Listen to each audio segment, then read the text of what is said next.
member of the advisory committee shall be appointed for a term of 4 years, except as provided in subparagraphs B through D. B. Terms of initial appointees. Live in general. The appointments of the initial members of the advisory committee shall be made not later than 90 days after the effective date of the National Apprenticeship Act of 2020. 2. Staggering of terms. As designated by the Secretary at the time of the appointment, of the members first appointed, half of such members shall serve a 2-year term, and half of such members shall serve a 4-year term. See the vacancies. Any member appointed to fill a vacancy occurring before the expiration of the term for which the member's predecessor was appointed shall be appointed only for the remainder of that term. A member may serve after the expiration of that member's term until a successor has taken office. A vacancy in the advisory committee shall be filled in the manner in which the original appointment was made, except that such appointment shall be made not later than 90 days after the date of the vacancy. A member who fulfilled a partial term as the result of a vacancy may, at the end of that term, be appointed to a full term. Multiple terms. A voting member of the advisory committee may serve not more than 2 full terms on the advisory committee. Chairperson. The advisory committee members shall designate by vote one of the voting members described in subsection A2 of the advisory committee to serve as chairperson of the advisory committee. Meetings. 1 in general. The advisory committee shall meet at the call of the chairperson and hold not fewer than 4 meetings during each calendar year. 2. Open access. All meetings of the advisory committee shall be open to the public. A transcript shall be kept of each meeting and made available for public inspection within 30 days of the meeting. Duties. The advisory committee shall, at a minimum, advise, consult with, and make recommendations to the administrator on matters relating to the administration of this Act, including recommendations on regulations and policies related to the administration of this Act. 2. Annually prepare a set of recommendations for the administrator, to be shared with the Committee on Education and Labour of the House of Representatives, and the Committee on Health, Education, Labour and Pensions of the Senate, to improve the registration process under Subtitle B to make the process easily accessible and efficient for use by sponsors while maintaining the requirements under Subtitle B. 3. Make recommendations on expanding participation of non-traditional apprenticeship populations in programs under the National Apprenticeship System.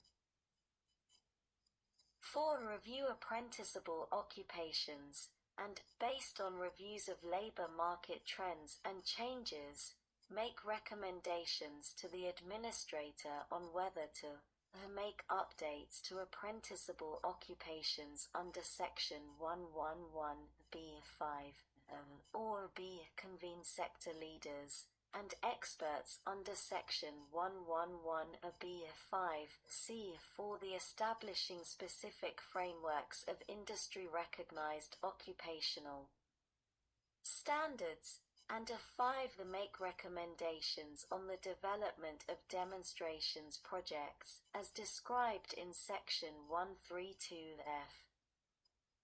Personnel. 1. Compensation of members. Of in general.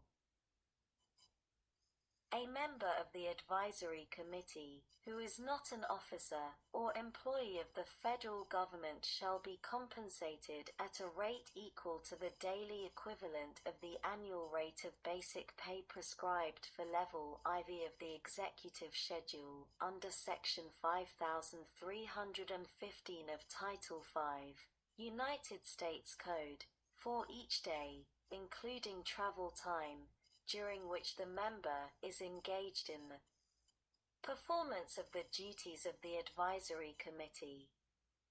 B. Officers or employees of the United States members of the advisory committee who are officers or employees of the United States may not receive additional pay, allowances, or benefits by reason of their service on the advisory committee. 2. Staff. The Secretary shall supply the advisory committee with an executive secretary and provide such secretarial, clerical, and other services as the Secretary determines to be necessary to enable the advisory committee to carry out the duties described in subsection D. 3. The data requests. The advisory committee, through its chairperson, may request data from the Secretary as determined necessary by the advisory committee to carry out its functions as described in this section. F. The Permanent Committee. The Federal Advisory Committee Act of 5 U.C.A.P. other than Section 14 of such Act shall apply to the advisory committee. Sec. 113. State apprenticeship agencies and state offices of apprenticeship. A. Recognition of state apprenticeship agencies. 1. In general. The administrator shall recognize a state agency as a state apprenticeship agency in accordance with this section and cooperate with such state apprenticeship agency regarding the formulation and promotion of standards of apprenticeship under Subtitle B. 2. The application. A state desiring to have a state agency recognized as a state apprenticeship agency under this section shall submit an application at such time, in such manner, and containing such information as the administrator may require, including the initial state plan described in subsection C2, i.e. the description of how the state apprenticeship agency will meet the state plan requirements of subsection C, and C. The description of the linkages and coordination of the state's proposed standards, criteria, and requirements with the state's economic development strategies and workforce development system, and the state's secondary, post-secondary, and adult education systems. 3. Review and recognition. In general, not later than 90 days after the date on which a state submits an application under paragraph A2, the Secretary shall notify the state regarding whether the agency of the state is recognized as a state apprenticeship agency under this section. B. Duration of recognition. Duration. The recognition of a state apprenticeship agency shall be for a 4-year period beginning on the date the state apprenticeship agency is notified under subparagraph A. 2. Notification. In general.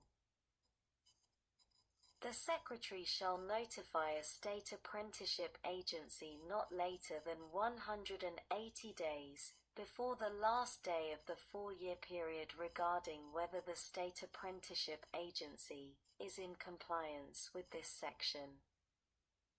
Compliance. In the case of a state apprenticeship agency that is in compliance with this section, The agency's recognition under this section shall be renewed for an additional 4-year period, and the notification under subclause I shall include notification of such renewal. I. Non-compliance. In the case of a state apprenticeship agency that is not in compliance with this section, the notification shall a. specify the areas of non-compliance, b. require corrective action, and c. offer technical assistance. 3. Renewal after correction. If the administrator determines that a state apprenticeship agency has corrected the identified areas of non-compliance under this subparagraph not later than 180 days of notification of non-compliance, the state apprenticeship agency's recognition under this section shall be renewed for an additional 4-year period. See transition period for state agencies (I) in general. Not later than 1 year after the effective date of the National Apprenticeship Act of 2020, a state agency that, as of the day before the date of enactment of such act, was recognized by the Secretary for purposes of registering apprenticeship programs in accordance with this Act shall submit an application under Paragraph A2. 2. Transition period. A state agency described in Clause I shall be recognized as a state apprenticeship agency under this section for a 4-year period beginning on the date on which the Secretary approves the application submitted by the state agency under paragraph 2. B. The authority of a state apprenticeship agency (1) in general, for the period during which a state apprenticeship agency is recognized under subsection A, and to maintain such recognition, the state apprenticeship agency shall carry out the requirements of this Act. 2. Program recognition.